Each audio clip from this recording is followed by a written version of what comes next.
course I get pissed off, I get frustrated, I feel sad, I do all those things, but I don't stay there. I used to live there. Say, I'm sick of fighting this. I'm sick of not getting results I want. I don't want to just learn more. I want to break through. The attitude that I started attacking things that I was scared.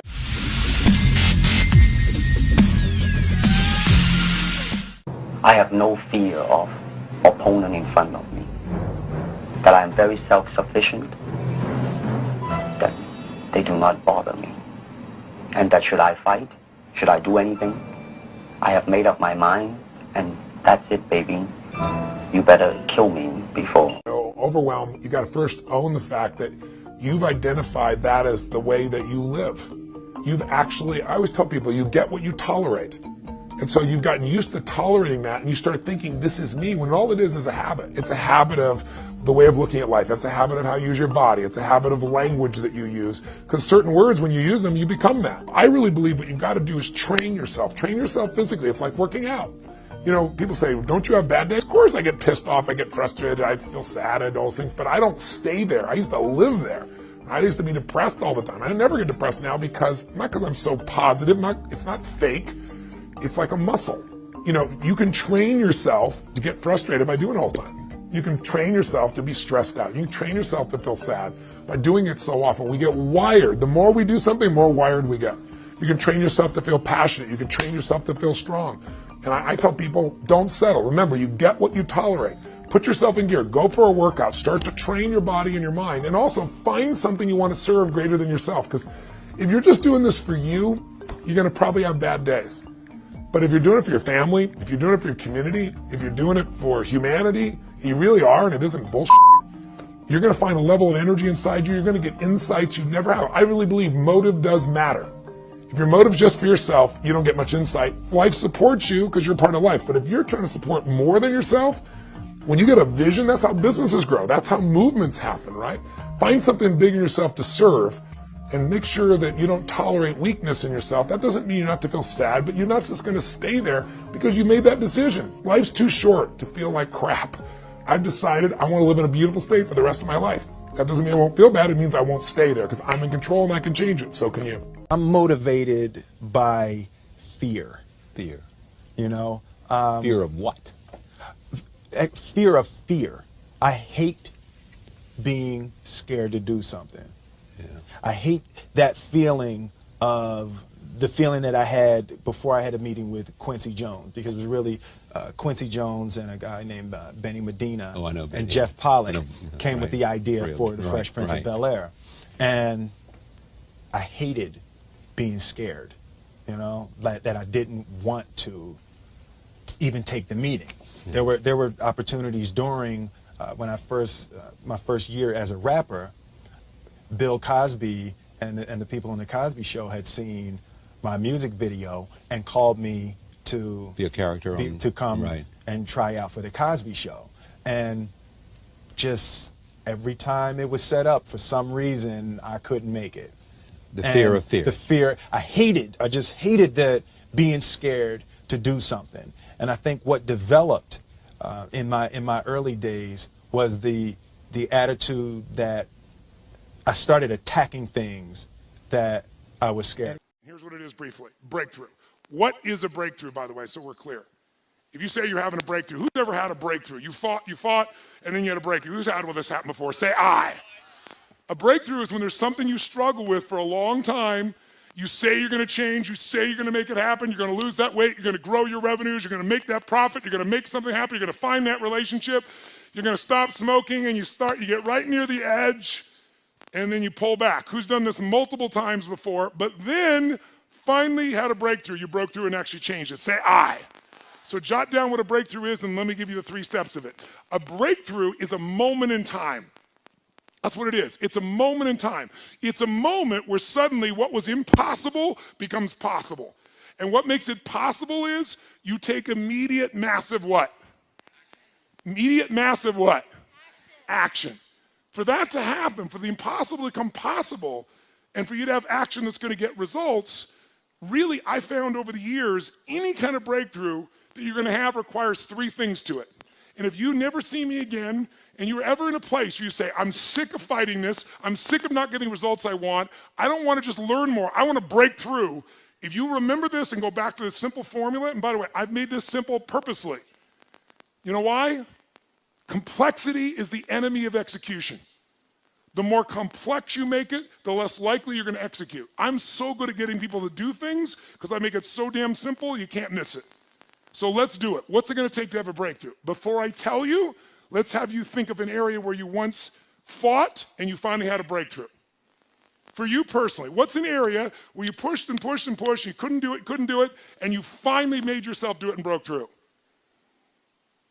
How many can think of a specific area of your life where you actually did create a breakthrough? Say I, if you can remember one. Oh, say it strong. Say I. Say I. What was that area? Say it out loud. What was the area? Just say it out loud. What area did you break through in? Say it out loud. What was the area? Okay? So now, you've had success before. Let's do it again. I'm going to show you the 3 things you need for a breakthrough. Any one of the 3 can do it. All 3 of them together, you will absolutely break through. And I'm going to give them to you in reverse order of importance, meaning I'm going to tell you the least important thing first because it's the first thing most of you go for. It's not the most important, but it's very important. Now, before I do it, I want you right now to think of an area you want to break through right now. What's an area of your life right now that you'd like to create a breakthrough? How many can think of something you came here for? I want to change this. I want to rip this open. I want to transform this. I want to master this. Who's got an area of your life right now? Great. Sit up in your chair with some energy right now. Sit up in your chair. Make sure the people on either side of you are in a peak state right now. Come on, get them up in a peak state. Show them what a peak state looks like by your example. Come on now. Come on now. Wake it up. Come on. Wake them up. Wake them up. Come on. Oh, yes. All right. Right now, pick an area you want to create a breakthrough in. What's an area you want to create a breakthrough in? Money, finance. Great. What specifically do you want to create a breakthrough about money or finance? I'd like some money. Now here's the problem. Ask and you shall. So if she says, I'd like some money, I could give her $1 and go, okay, now you got some money. Let's move on. If you're that general, you're probably getting what you're asking for. You just don't realize it because you're too general. What's the breakthrough you want with money? To be able to travel the world. And what prevents that from happening now? Money. So we now know what a real problem is. I'm going to show you what a real problem is in a moment.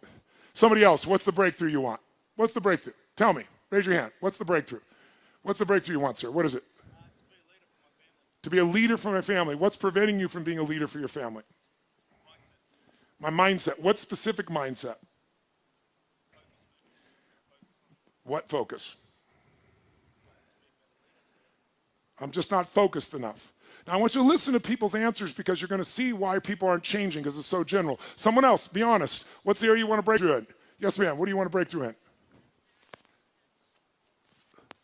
She goes, I want to break through in clarity of what I want to do with my career. What do you want to do with your career?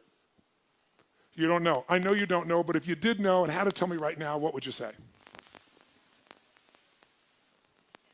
I want to be up there talking to thousands of people. She doesn't know, and then when I say, I know you don't know, what's the answer? She fucking tells me the answer instantly. She just has a habit of saying, I don't know. When you say, I don't know, I don't know, I don't know, over and over again, you tell yourself a story, you begin to believe that story.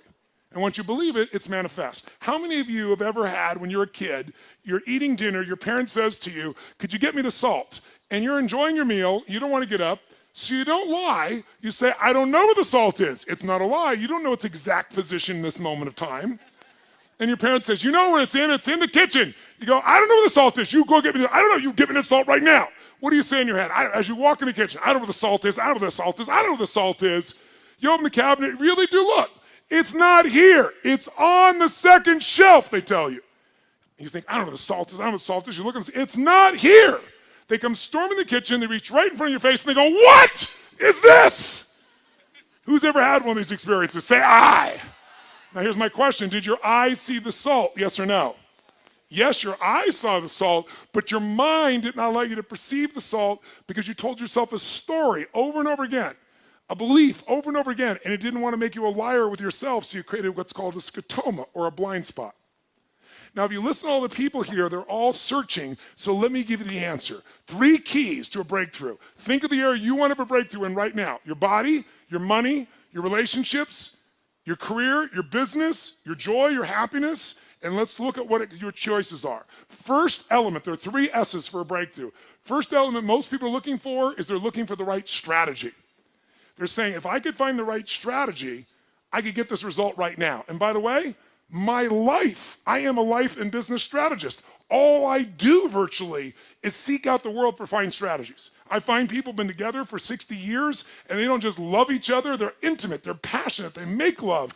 And I want to know, what do they have different than other people? And I don't think it's luck, and I know it's not luck, and I figure out what their strategies are. They do things that excite each other.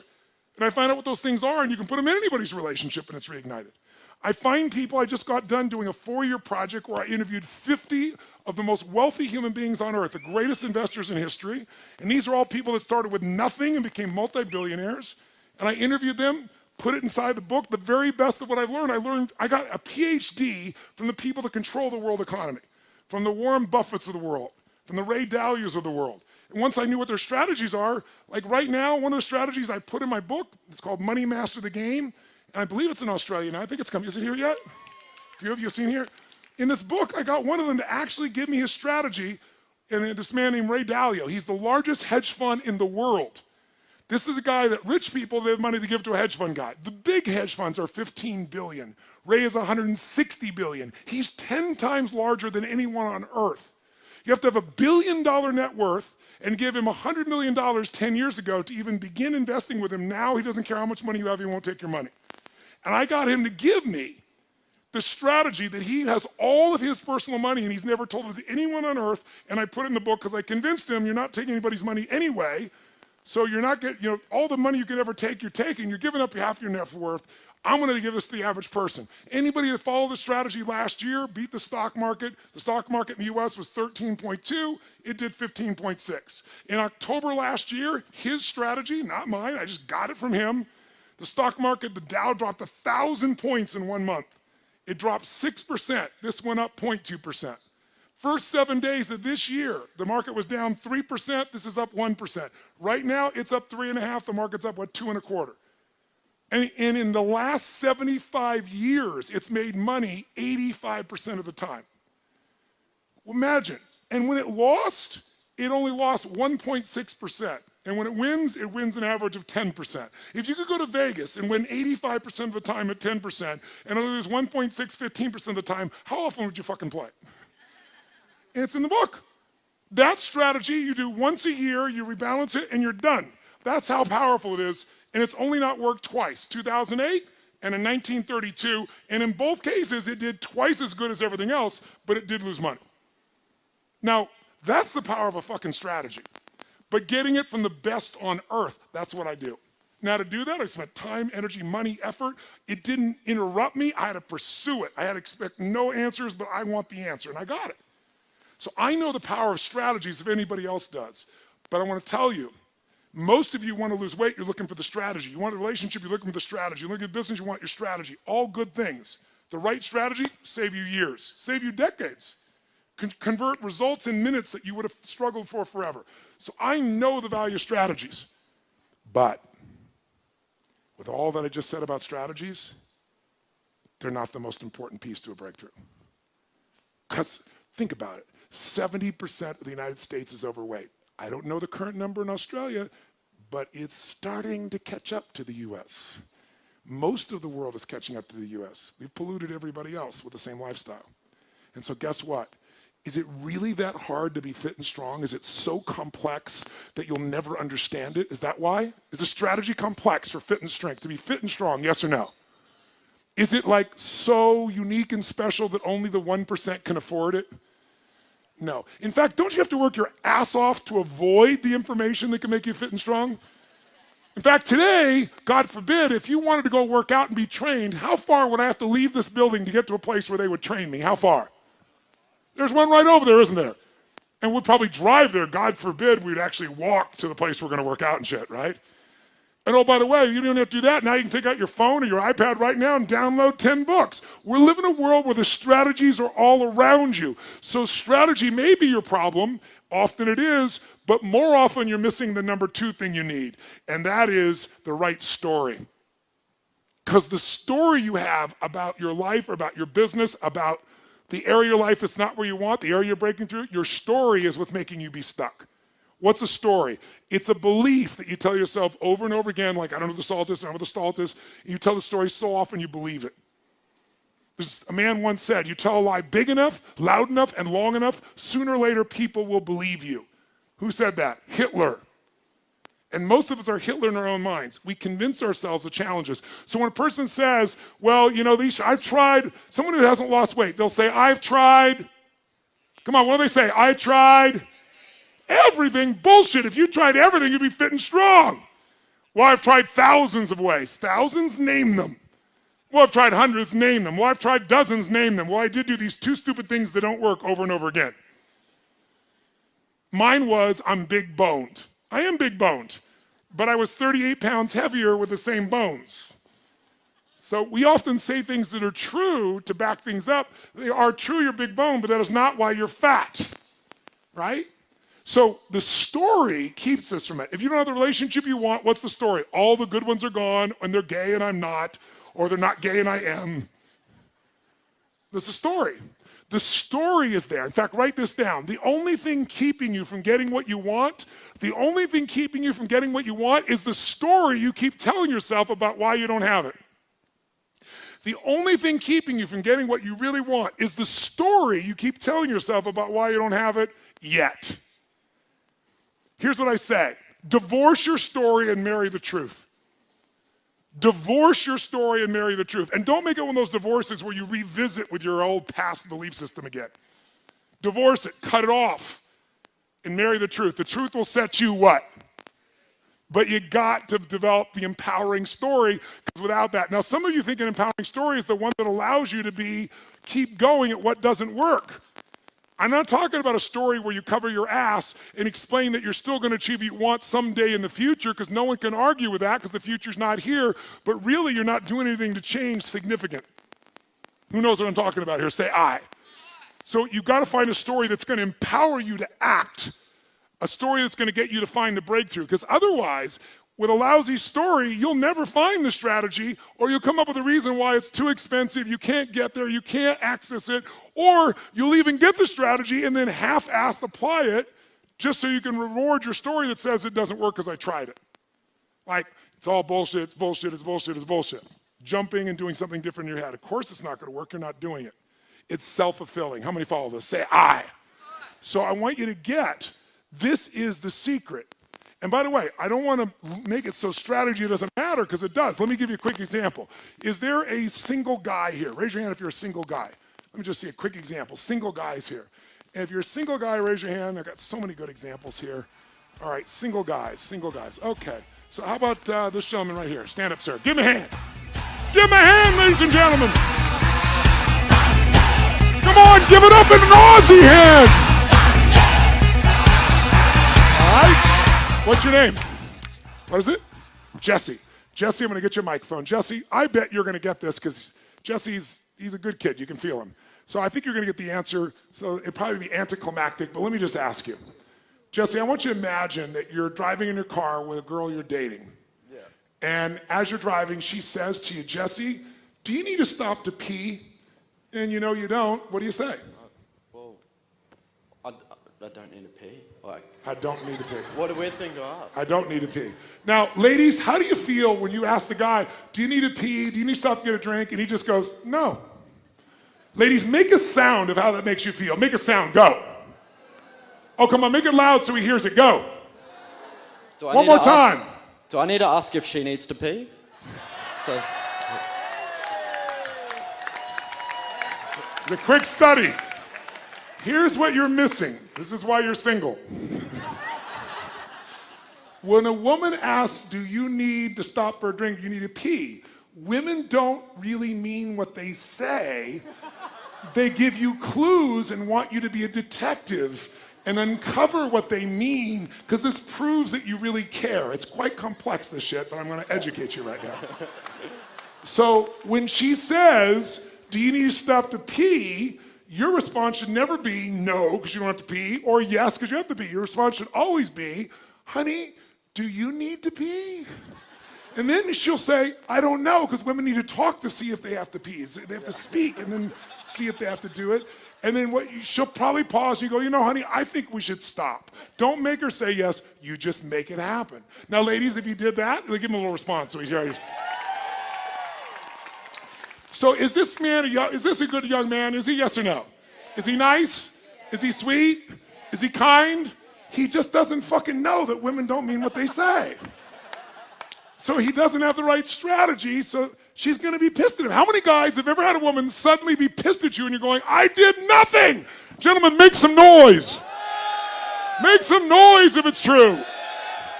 You don't have to do anything. They just get to change states.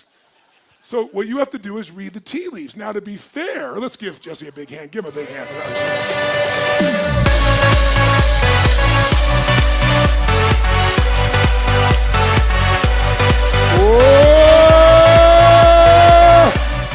To be fair, let's balance it out. Where is a single lady in here? Single lady, raise your hand. Single women, raise your hand.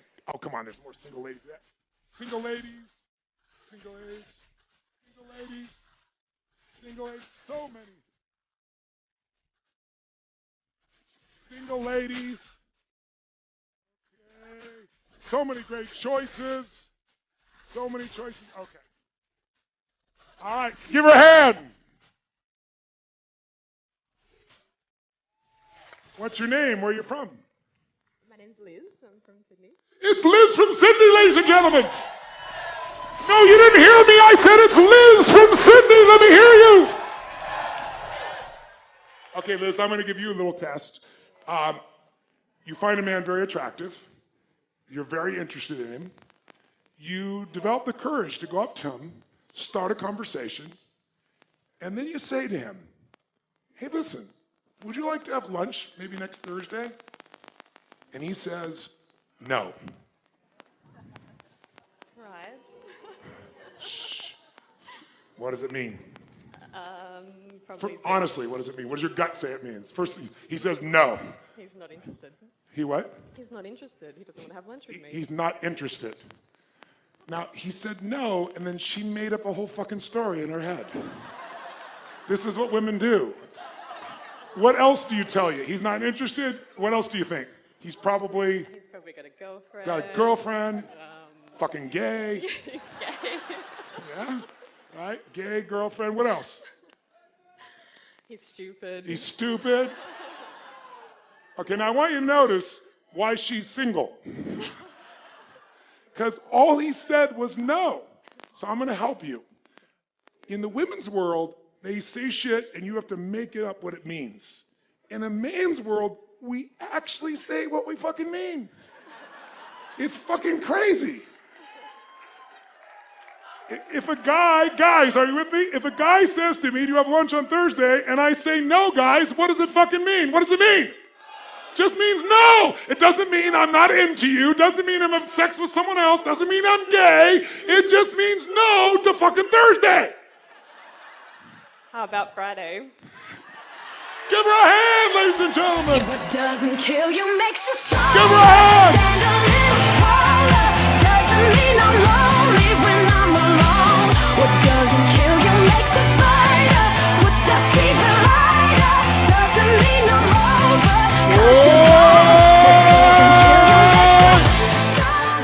Can you see how her story would get in the way of a strategy that would work? Yes or no? Can you see how his strategy, lack of understanding, would make women make up a story about him at times? Yes or no? So they all affect each other, don't they? But the glue that holds you in place is the story. If you want to grow a business, I can teach you a million strategies that will change you overnight. And if I get you to use a strategy and grow your business 30% like that, you are going to get so excited that your story about your business will change, won't it? You're like, I can rip this open. I'm going to make this thing 100% more profitable. That's why 80% of those people, I can grow them 30 to 130%. Because once I get into momentum, people's story changes. And when their story changes, the third and most important thing changes, their state. Because that's what really changes it all. And that's why when I first came in the audience, I was listening to what you wanted, why I changed all my content today to give you what I delivered. Because I realized since you want so many different things, to have a breakthrough, the most important one is state.